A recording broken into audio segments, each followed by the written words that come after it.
I'm Hope Duggar.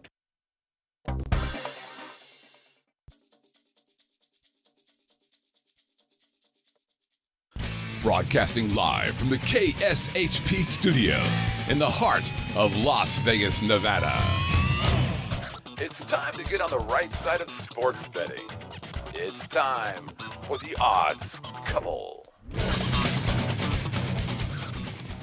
Welcome to the Odds Couple on KSHP AM 1400 Radio. We're live and worldwide on Vegas Video Network. This show is about sports betting. My name is Scott Pritchard. I'm a professional sports bettor handicapper featured on my site, pritchardspicks.com. I'm excited because I have royalty in the house, my good friend, colleague, mentor from Gaming Today newspaper, Mark Mayer. How are you? I'm wonderful. Royalty, huh? Royalty. How's that for an intro? Wow, that's great. I love the sign here. It says, "Do not bend the mics." I mean, how'd you know that was my fetish? Is that right? Yeah, I have a fetish for bending all kinds of stuff. Rules, mics, whatever. How long have you been with Gaming Today? Off and on, almost 11 years. How's business? Well, week to week, business is okay. If we come out with a newspaper every week, we're doing well. I'm a big fan of Gaming Today. For those listeners and viewers tuning in, Gaming Today, I've been in Las Vegas for the past 20 years. No matter what sports book it seems I go to, they have Gaming Today newspaper. I believe 40,000 circulation, Las Vegas, state of Nevada. Go to any sports book. Most of the sports books have this. I'm also doing weekly articles now on Major League Baseball and Gaming Today. And then for football, I'll be specializing in college football. Do you have an area of expertise as far as handicapping, Mark, that you prefer one sport over another? Not really. The fact that I have been doing this for more years than I care to remember, I've been all over the map as far as things that I've covered, and I like to think that I know a little bit about a lot of things, and I don't like to be stereotyped into one particular thing.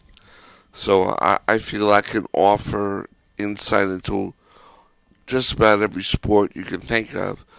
We have people who write for us who specialize in particular sports because that may be the need for what we're looking for at Gaming Today.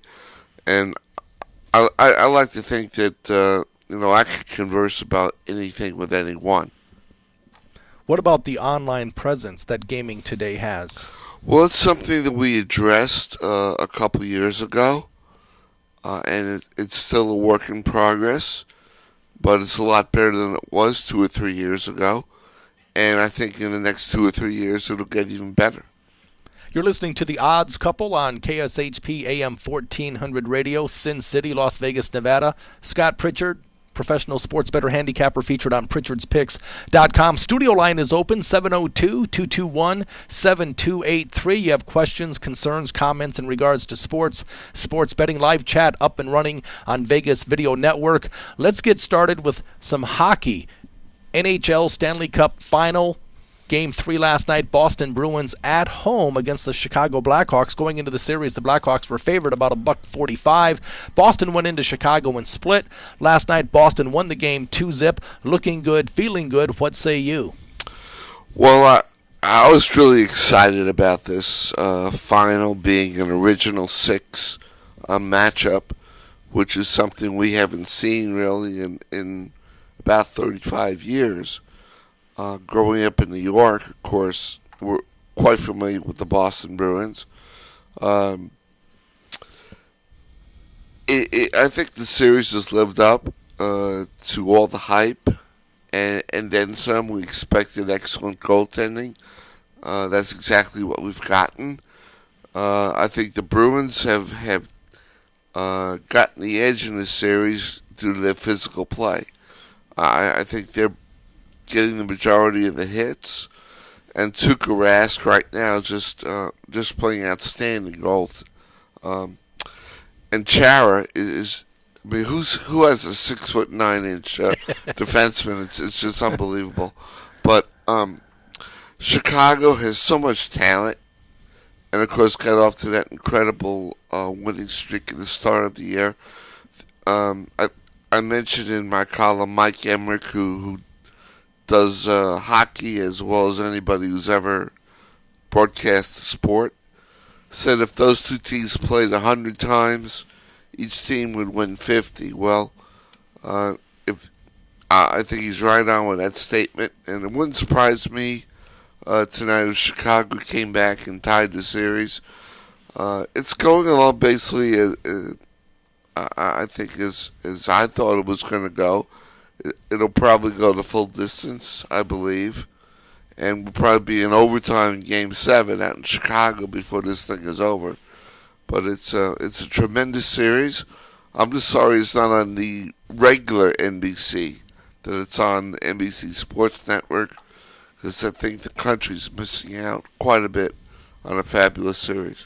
I'm not a big hockey guy, Mark, but I've gone on record many times. My colleague, friend, mentor, Dink, featured in the movie Lay the Favorite, starring Bruce Willis as Dink. He is a hockey guru. We've been the best of friends since 1993, and I talked to him about hockey because I want to get the lowdown, the scoop. And Brett Grant, co-host here, The Odds Couple on KSHP, he is a hockey guy as well. So it's interesting to talk to Brett and to also talk to Dink because they tend to be on the same page. And going into the series, I asked Dink, hey, the Blackhawks at home, number 1 seed, home ice advantage. We know home ice is huge in any playoff series, but especially for hockey. Blackhawks a $1.45 favorite. I asked Dink how he saw this. He felt, objectively speaking, that the Boston Bruins were the better team. He was going to play the dog in both games, hoping for a split. He got that.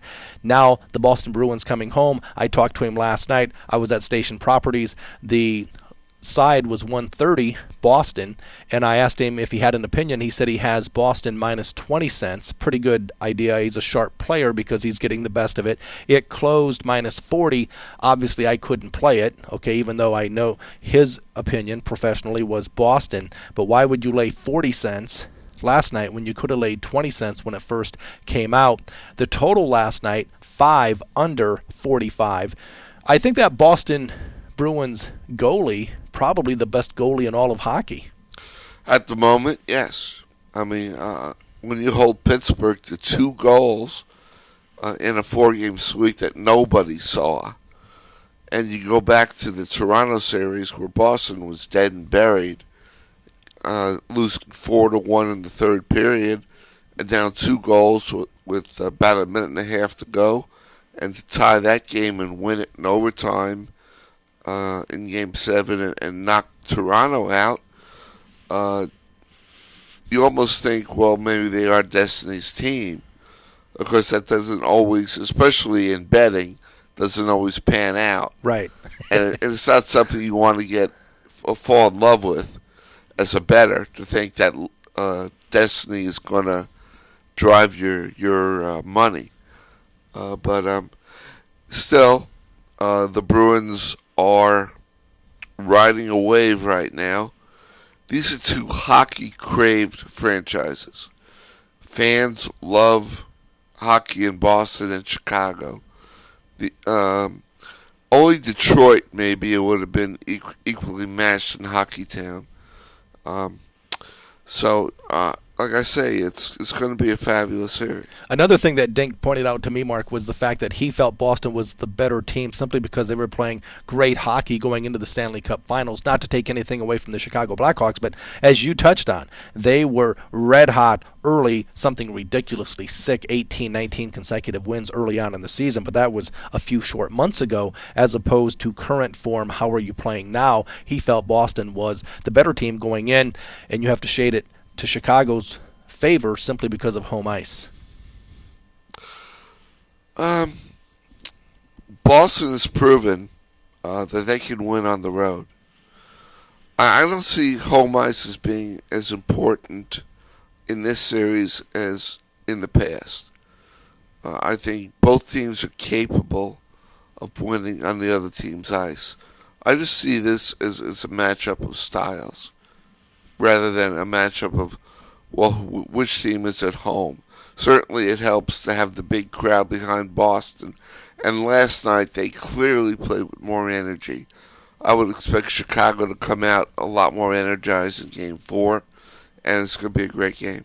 You're listening to The Odds Couple on Vegas Video Network, live and worldwide. Scott Pritchard alongside Mark Mayer, the sports editor of Gaming Today. Enjoy having you with us. Looking forward to having you with us on a week-to-week, every Tuesday basis. Let's talk some baseball. The Texas Rangers, I threw them under the bus yesterday. They had lost 6 consecutive games. They're too good, too talented to lose 6 consecutive games. They ended their slide last night. I really expect this team, with their pitching, and eventually I think their bats are going to get going. I expect them to win the American League West. What say you? Maybe they got bored. You think so? Bored with winning? That's what happens to me. Well, that happens to me, man. No. It gets old. They see how bad the Angels are, and nobody takes Oakland seriously, and all they do is win. They're like the San Antonio Spurs of the NBA. They get no respect. All they do is win. They'll never win. get in. No. Josh Reddick has a beard. They noticed that in right field. Forget his batting average. Yeah, and Cespedes is Cuban. Right. So, no, he's not American, so what the heck, right? And if you can name anybody on the pitching staff outside of Bartolo Colon, who's 100 years old, right, you tell me. Well, there was a guy Parker going today. Yeah, right. Okay, well, but you would know that. Yeah, but the average Joe, if you stopped him on the street, hey, name 5 players from the Oakland A's. They probably couldn't do it. Could. Outside of Oakland. Right. You couldn't. No way. Billy Bean. Yeah, he's more well known.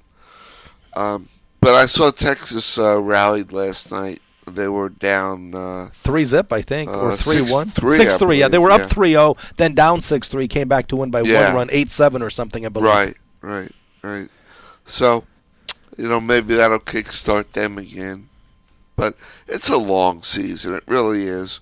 And I think we're so guilty these days of like, what have you done for me lately? And every day it's a whole different scenario.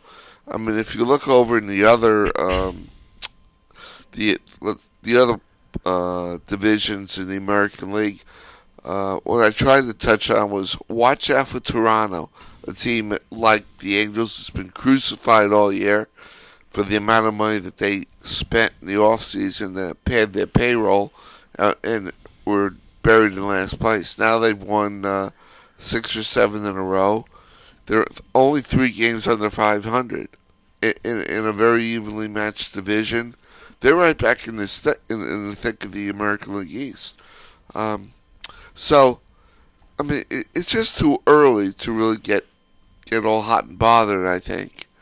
If there's any team that has to worry, I would say, in fact, we touched on it in one of the articles in Gaming Today, it would be Don Mattingly and the LA Dodgers, who maybe ironically or not go to Yankee Stadium this weekend. And I know our guy is predicting that's going to be the end of Mattingly, that they'll let him go there because they want him to get a standing ovation in Yankee Stadium before they say goodbye. So, I mean, there might be something to that. It could be. I don't know. But certainly, what's keeping the heat off Mattingly right now is Puig. Right. Who's been such a breath of fresh air. He's been a savior up to this point. Absolutely. And they're even talking about him for the All-Star game. Granted, he's played only, 15 games, which would be kind of ludicrous that a guy with only 15 games even being considered for the All-Star game. And yet I think the All-Star game would be a better watch if he were in it. And that's really what the All-Star game has become anyway, is a glorified exhibition game for fans to vote their favorites, and why not put a guy in that they want to see?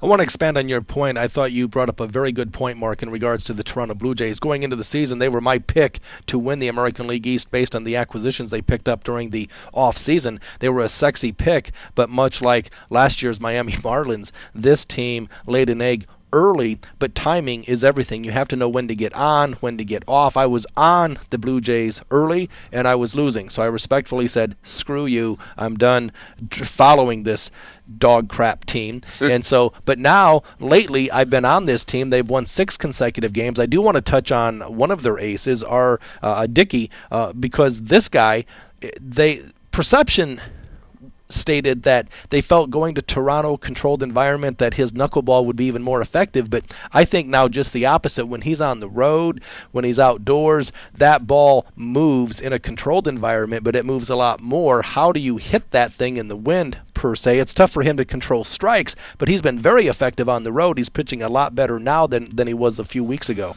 He is pitching better now. There really there's no real explanation. He moved from the National League to the American League, but it's not like he's a rookie, and it's not like he's a kid. I mean, he's a veteran pitcher. When you throw a knuckleball, though, look at guys like Hoyt Wilhelm in years past, Charlie Huff. You can pitch in your mid-50s. It's not like you're going to throw your arm out. No, I mean, it does very little damage to your arm. Phil Niekro with the Braves pitched into his 40s. Yeah, and got better in his 40s. So, I mean, there's no reason to think that the same thing won't happen to Dickey. You have to remember, he never did anything. And he's been around 10, 11 years. He never put any kind of stats that would make you say, wow, we really have an ace pitcher here. He literally came out of nowhere last year to win the Cy Young for the Mets. And all of a sudden now, he's getting big bucks. But when you look at his work over a length of time, and then look at what he's done early part of the year, you would have said, well, he's just reverting back to what he had done the first 10 or 11 years, rather than what he did last year. But that's the way things are these days in baseball. You're as good as last year, and you get rewarded for it instead of being rewarded over what you've done over a career. But right now, I mean, they spent a lot of money on Dickey. He's a real feel-good story, a great guy who has paid his dues, a good family man, just goes out. He's not an ego guy. I was surprised when the Mets let him go, but the Mets figured, let's get the most out of him. And I think, hey, what they did turned out to be the right thing because they got Harvey now. And now tonight, Zach Wheeler is going to, their other big pitcher, is going to pitch the second half of that doubleheader. I think against Washington, I don't remember. But it's going to be Wheeler in the second game, Harvey in the first. Oh, it's against the Braves. And that's going to be sort of a model for what's ahead for the Mets. But that's the Mets. I mean, they're paying the price this year for looking for the future. Toronto needs to win now, and that's why they went out and got Dickey.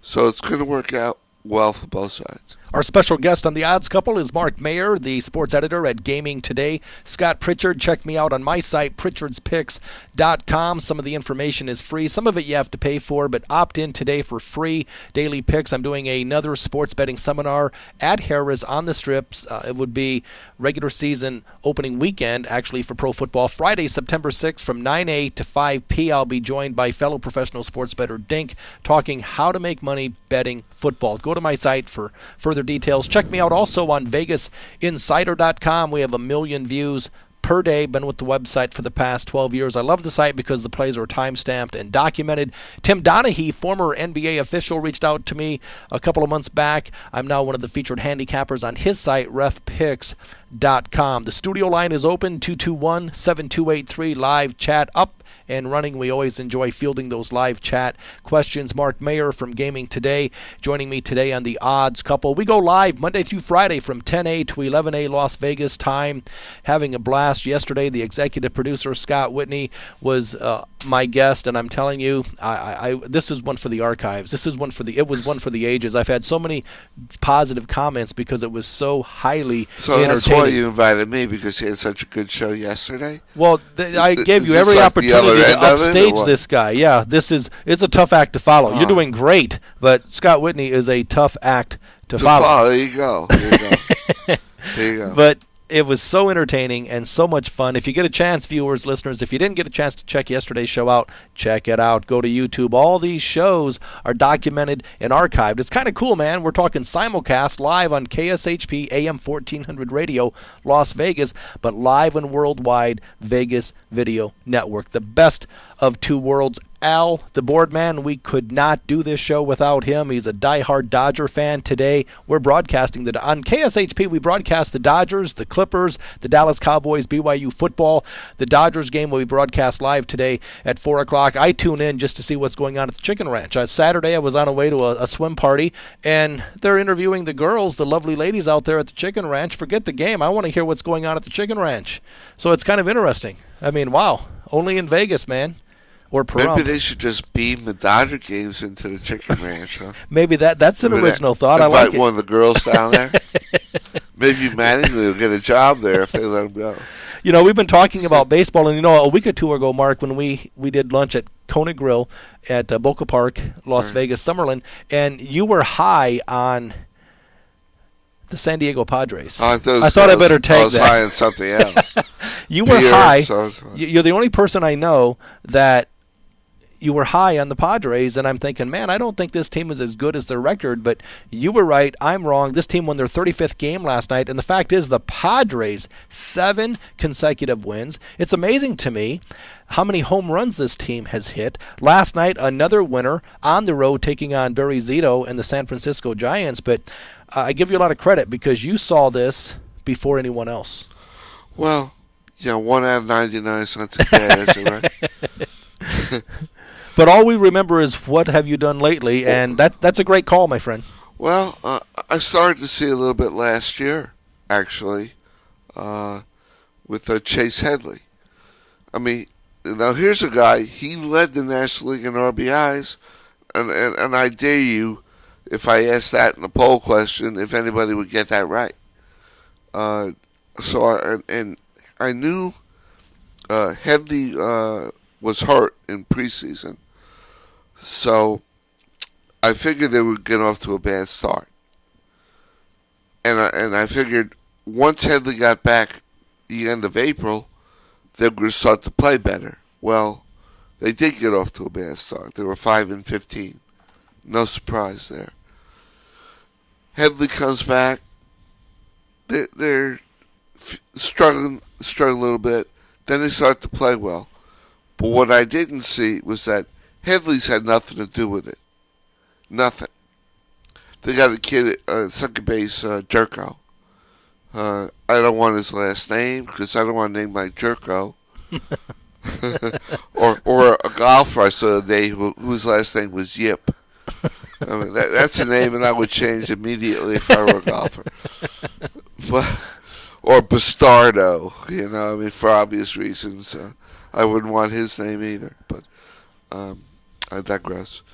Do you think these Padres can sustain this level of continuity? I really do, because this seems to be a team that's really likes itself. A lot of young players, it's sort of me against the world type deal. There's no pressure. Nobody thinks they're going to do anything.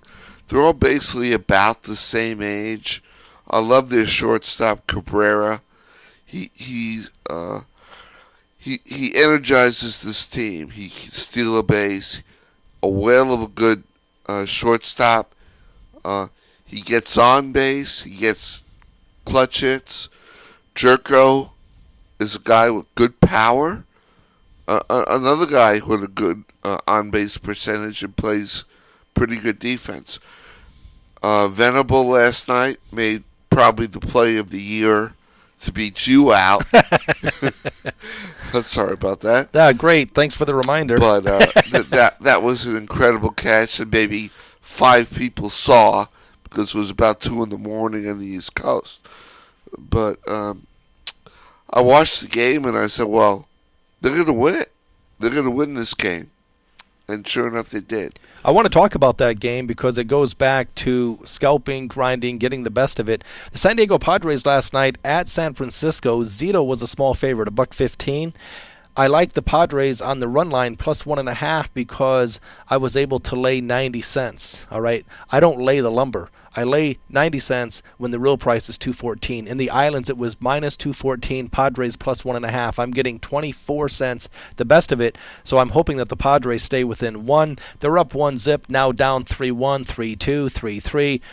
I also had the under for the game, under 8. Now, never mind if you win or lose. If you lay under 8 and it closes 7.5, you're going to do very well for yourself long term. I handicap a game for 9 innings, 8.5, 9 innings, not 13, okay? Welcome to my world, okay? It sucks, all right? You do everything right. You get the best of it. Padres plus 1.5, 90 cents. It closes 214. Winner, winner, chicken dinner. Congratulations. I'm rich, except I bet under 8. It closes 7.5.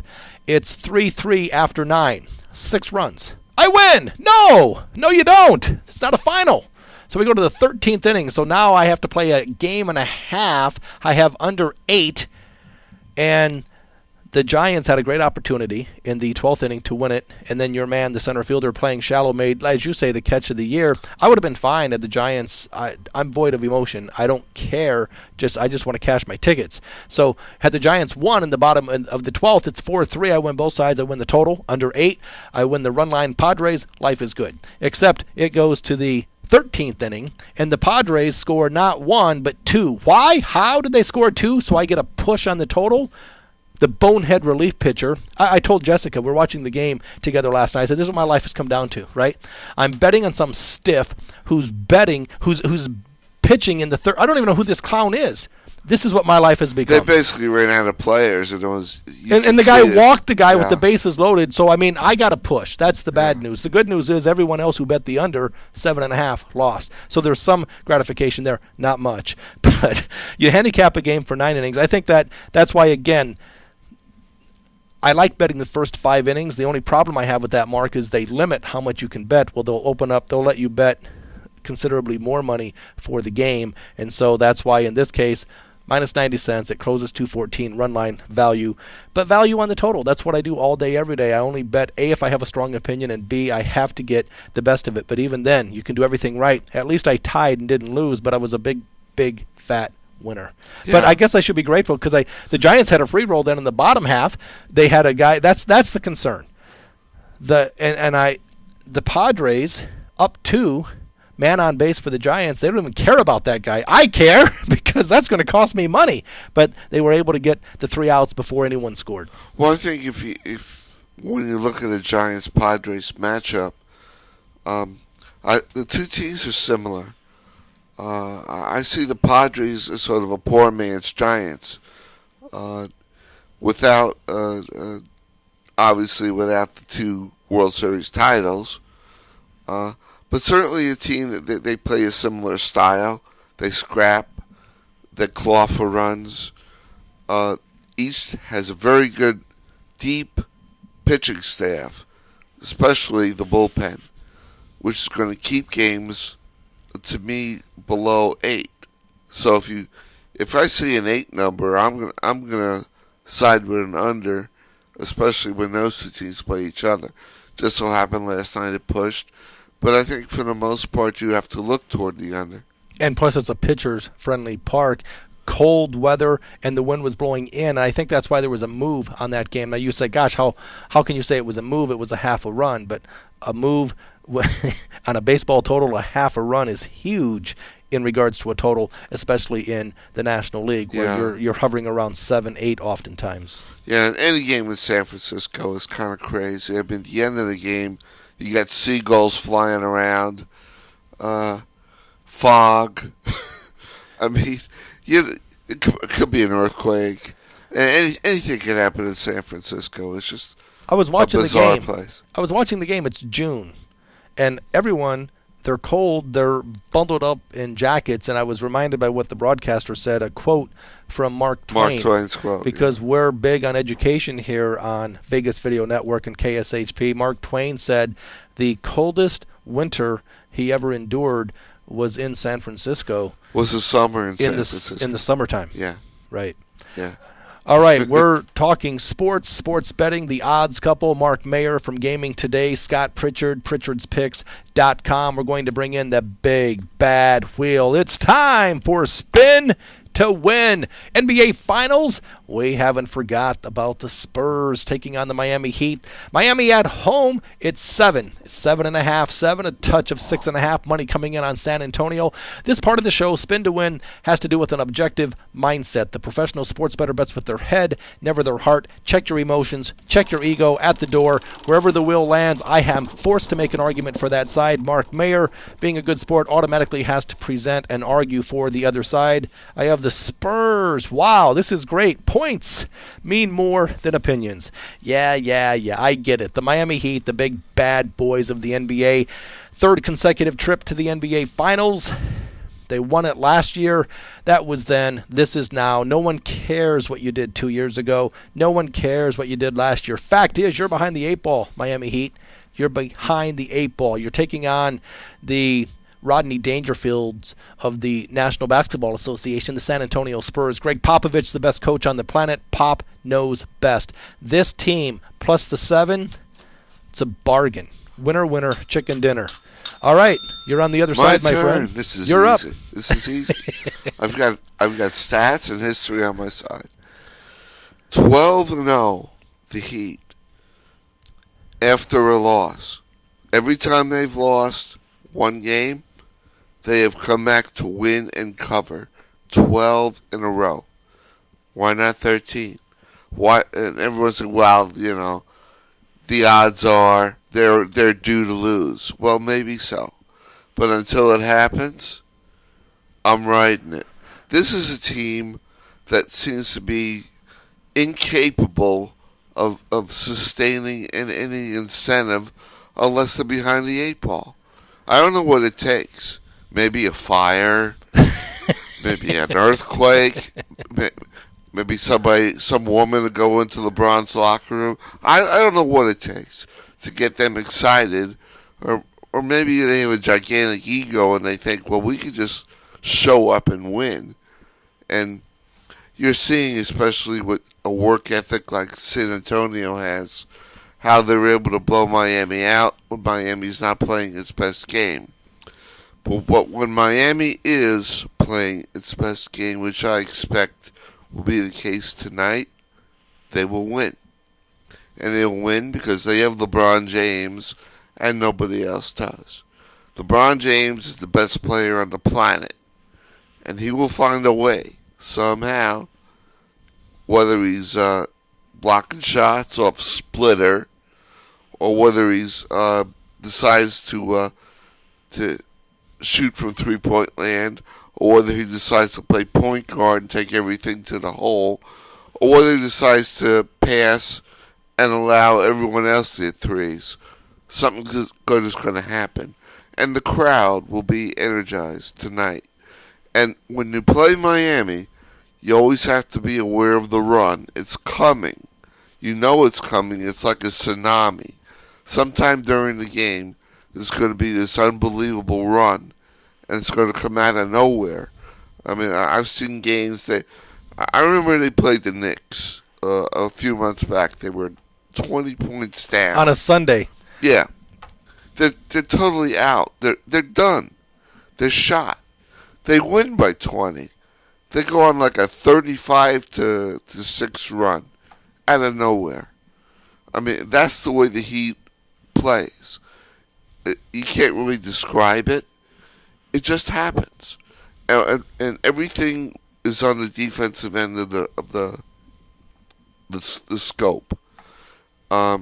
They force turnovers, and once they start to get the other team to turn the ball over, it just seems to avalanche. You see layup after layup after layup, and then LeBron gets interested, or Dwayne Wade all of a sudden gets hot, and Bosh gets brave and starts throwing up 3 balls. Chalmers starts hitting. Mike Miller comes in off the bench for once every 30 years and starts draining shots. So they have an amazing knack, unlike any team that I have seen in recent years, for being able to turn the switch on when they're clearly not playing well. How often this is going to happen, I don't know. But their backs are again against the wall. They lose, and this whole 2, 3, 4, 5 championships, they're out the window. It's rebuilding time. So, again, it's their own problem. They put themselves in this position. So the argument I will make is that they will send this thing to a Game 7, and then we'll see the fun begin. Let's talk numbers. The Miami Heat, for whatever reason, sometimes the less you know, the more you know, and by that I mean just look at the numbers. So I respect what you're saying, Mark, in regards to the trend, the streak. Sometimes you don't have to know, just follow the streak, because you can only lose one time and you can win infinitely. The fact is, the Miami Heat in the playoffs, they've been in this situation 6 times. They are 6-0 straight up, and ATS against the spread, where in this similar situation, history has a way of repeating itself. I get that. They have won by an average in this spot by 20 points. In fact, twice against the Spurs in this series. In this spot, they won by 19 and 16 points, respectively. My point is, if you ever were going to buck this trend, tonight would be the night. The Spurs plus the points. They're a good road team. Popovich knows. History dictates Game 7. It's going to be tough. You steal Game 6. And now, let's talk about the total. Well, I want to back up. I do want to address something else that you talked about with LeBron James and the Miami Heat. I think it's lazy. I think it's complacency. I think it's a bad habit to get into. We talk about the fact they're 6-0 ATS against the spread and straight up in this similar spot. I think it's dangerous, my friend, when you get in the habit of turning it on and turning it off. Now, they've gone to the well time and time again. It's proved well for them, but do you really think... I mean, it's a tough way to make a living, because one average game and you're out. Absolutely. I mean, you wonder how long this thing is going to last. It's just not conceivable that a team can just turn on and off. But you're going to see tonight, if you watch the game, look at the separation between San Antonio players and Miami players. If you see shots contested, you know Miami's in the game. You saw a lot of open looks. You saw guys not going out and taking Danny Green or Ginobili. And Parker basically roaming around in the lane where he's so good and so creative. And Duncan, where they have no answer. You need the Heat to play team defense, and what that is the fact they challenge shots. They're all over you. They suffocate you on defense.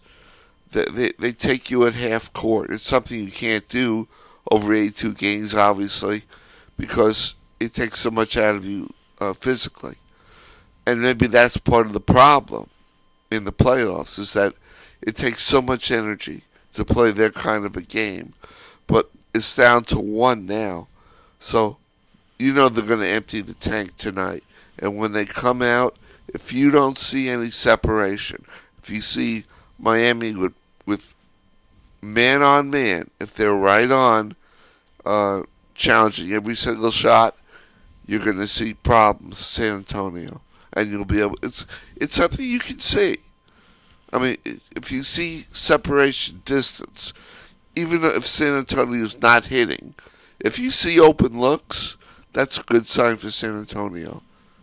San Antonio Spurs, Miami Heat, Game 6 tonight, Miami. The line is 7. Let's talk about the total, Mark, because we're looking at, going into the series, I had a confidential conversation with Dink and also Brett Grant and Anthony Padilla here at the studio, talking specifically about, I really felt that there would be, I like the over going into the series, because both teams were acclimated to playing small ball. They like to play small ball, but they were a victim of circumstance, knowing that the Indiana Pacers and the Chicago Bulls would not allow the Heat to go small, and the Memphis Grizzlies would not allow the Spurs to go small. But the fact is, these teams are thoroughbred racehorses. They like to get out, run, score easy baskets in transition.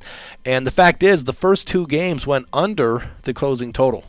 It was close, but both games went under. But the last 3 consecutive games now have gone over, and the total's been posted anywhere from 187 to 189 the first 5 games. Tonight, the sportsbook's making that adjustment. It's up to 191.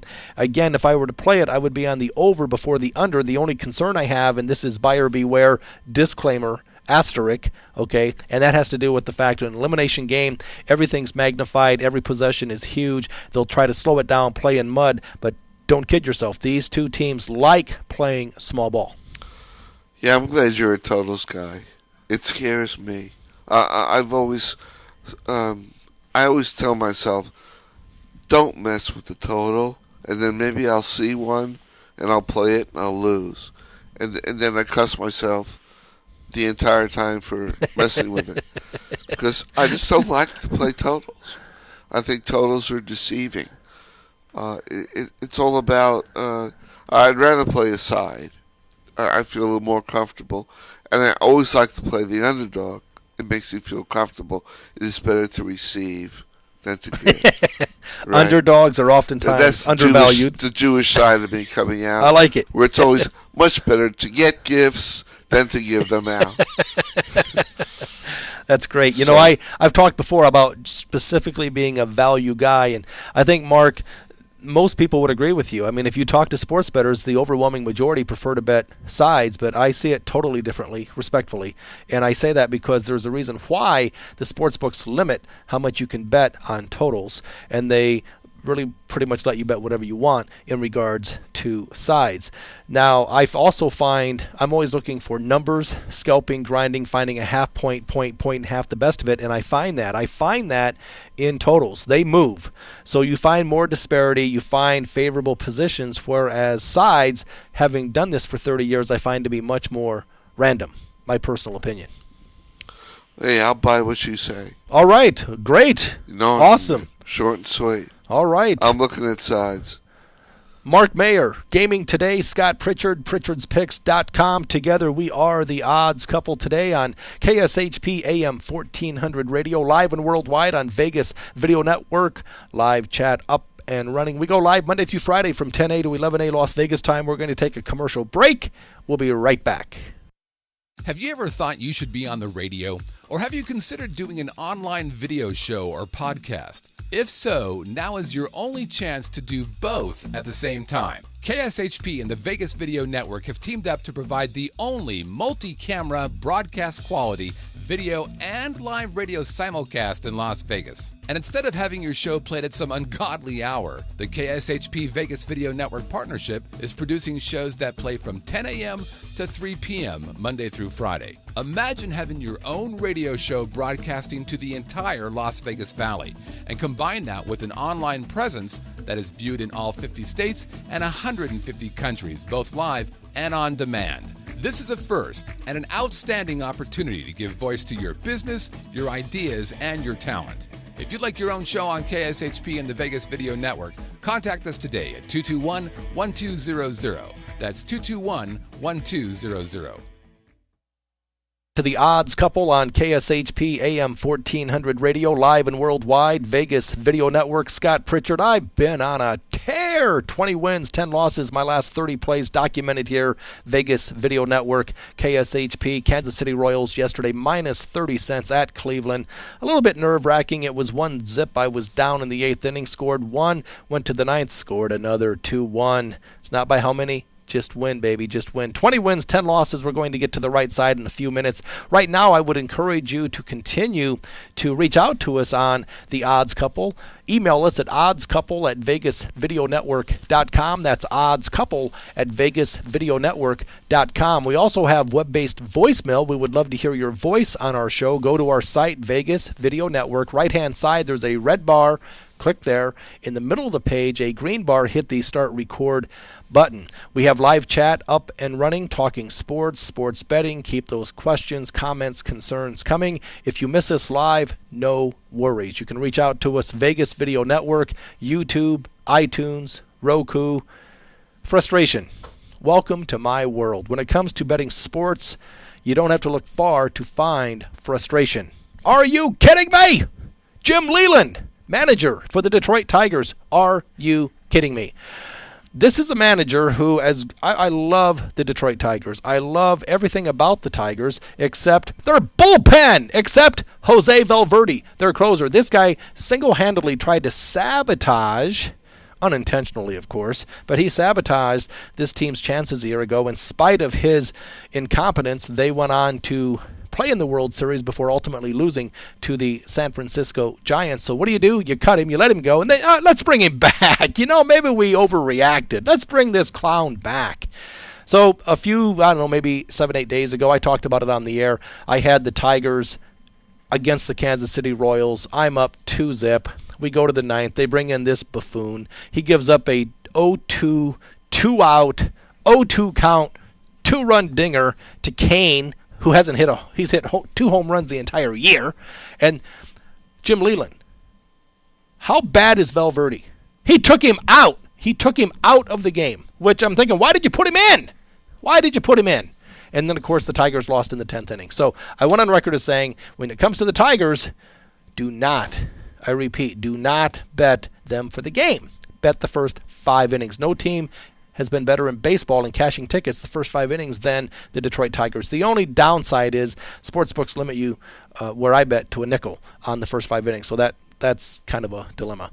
But understand, if you bet them for the game, you're gambling. I don't like to gamble. I like to minimize randomness. There's enough randomness when I find very predictable trends and streaks and situations. So what happened? The Detroit Tigers playing 2 days ago. 2 days ago, actually. And they're up 5-2. You don't bring in Valverde. Thank goodness they did not bring him in. In fairness to Valverde, he's blown 3 games this year. Your closer, okay? 3 games he's blown. But the fact is, his whip factor, walks, hits per innings pitch, which is what I look at from handicapping starting pitchers, all pitchers actually. It's more indicative than, say, the ERA is. ERA is up around 4. But I look at the 3 blown saves. His whip factor, pretty reasonable. I mean, it's actually 1.04, which is pretty darn good for a bullpen guy. But your closer should be the man. But up 5-2, they didn't bring in Valverde. They let Benoit continue to pitch, and he might be the closer as we progress and move forward. Fact is, this Tiger team, they're better than they were a year ago. I started writing this team, I think I mentioned to you maybe 10 days ago when we did lunch. I just finished eating, by the way. I know you left, but I've been eating ever since I saw you 10 days ago. The fact is, the Tigers are 31-26. I said, listen, man, this team is better than they were a year ago. I believe they've lost 2 games since that time. That's it. And one of those times I was on the losing end, but for the most part I've been riding this streak, getting a good number, laying 80 cents last night when it closed 90. So I don't like laying lumber. I'm a dog player, but again, if I'm laying 80 and it closes 90, 93, I'm getting 10, 15, 13 cents. The best of it, I'll take that every day of the week, twice on Sunday if there's a doubleheader. So we're talking baseball, we're talking Tigers. This Tiger team better than they were a year ago, statistically speaking. Forget the fact they picked up Torrey Hunter. The guy is a star, okay, number 2 in the lineup. But this team's better because statistically, they're right up there. 1-2 in pitching, 1-2 in hitting. And the surprising part, they're in the top 3 in fielding. Last year was the problem. Defensively, they had some issues. This is the part of the show where Mark Mayer and I are going to put money into your pocket as we put you on the right side.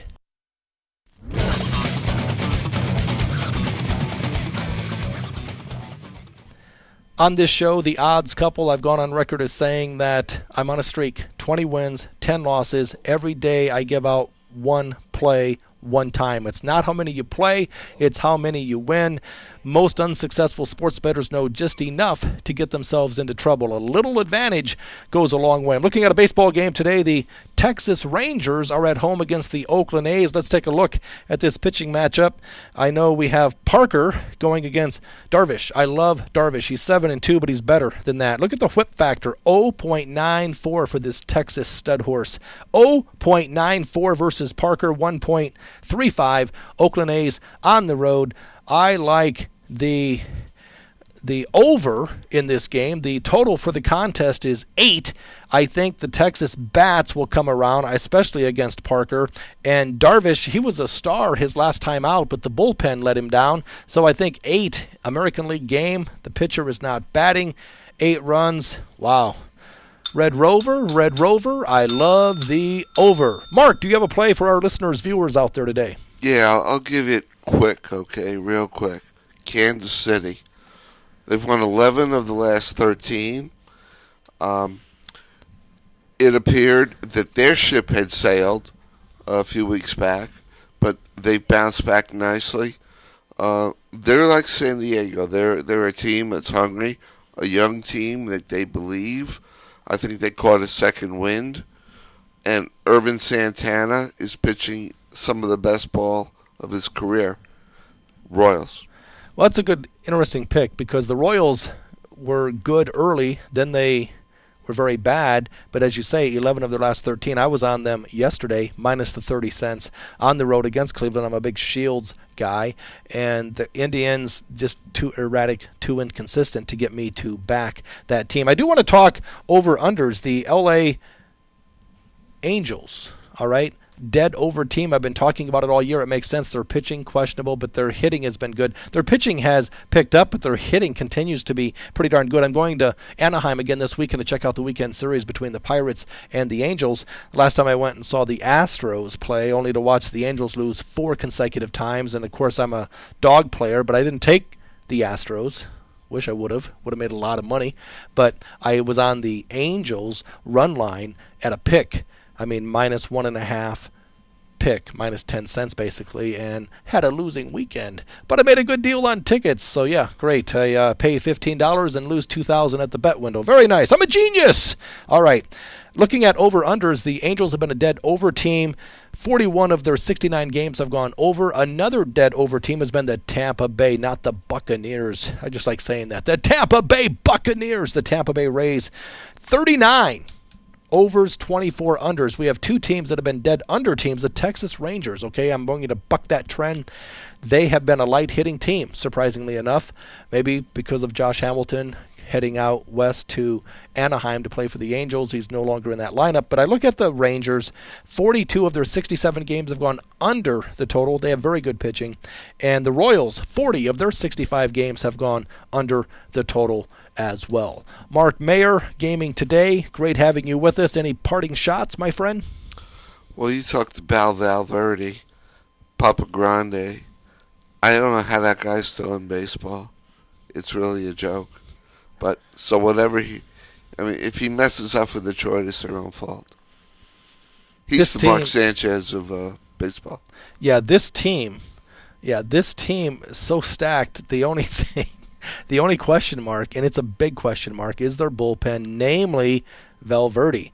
But it's like, wow, I'm surprised that Leland brought this guy back after the debacle in the postseason a year ago. He single-handedly practically cost them the pennant. Yeah, well, what is it was a famed World War II expression, but the only thing we have to fear is Valverde himself. He can't get out of his own right. way.